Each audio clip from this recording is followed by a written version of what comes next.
Tuesday talk. What are we doing? Where are you at? And what are you thinking? If everything that comes to your head are future situations, then there's a problem because that means you're not focused on present occurrences. And I learned this really hard over the past period is because I kept preparing for things in the future. I kept thinking about things in the future. And really, there was a lot of things happening currently that affected me for the future. But because I was so much trying to plan ahead, think ahead, and do what my boss said, I realized that if I just do this currently and fix these things currently, then the end goal that I want for the future will happen.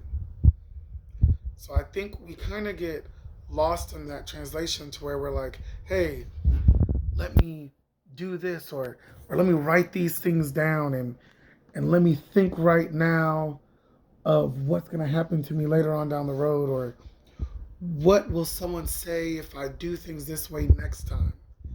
Well, why don't you think of what they'll say when you do something this time? And it seems like something simple, but as leaders, it's the hardest thing to do because they always talk about big picture, eye for detail. Um, where is the path taking you? Where are you leading your team? And you do all that by focusing on present situations, not by waiting, not by thinking later on, not by focusing on what some other leader does futurely, but literally by paying attention to what you do daily. Your daily practices, your shift practices, your scheduled practice time, your day planner is broken down by the hour. So, what are you doing hourly? What are you doing daily? What are you doing weekly? That's going to lead you to the future goal you're trying to obtain.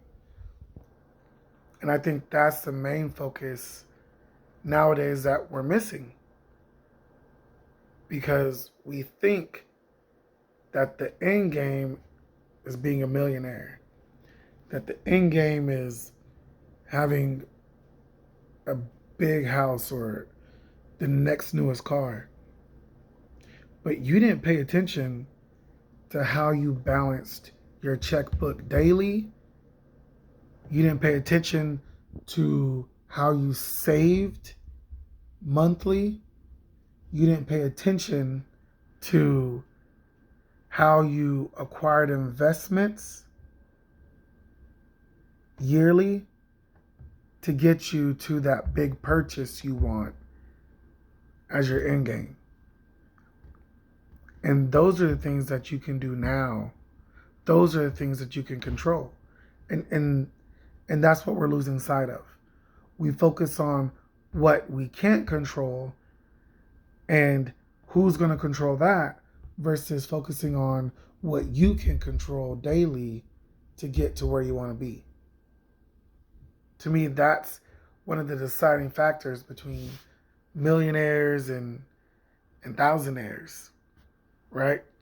Is they fix what they can control and they constantly focus on what they can control. And their area of control grows. I mean, people use helicopters as transportation.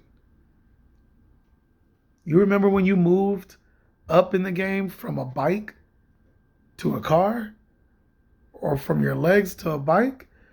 You thought you made big changes in the world.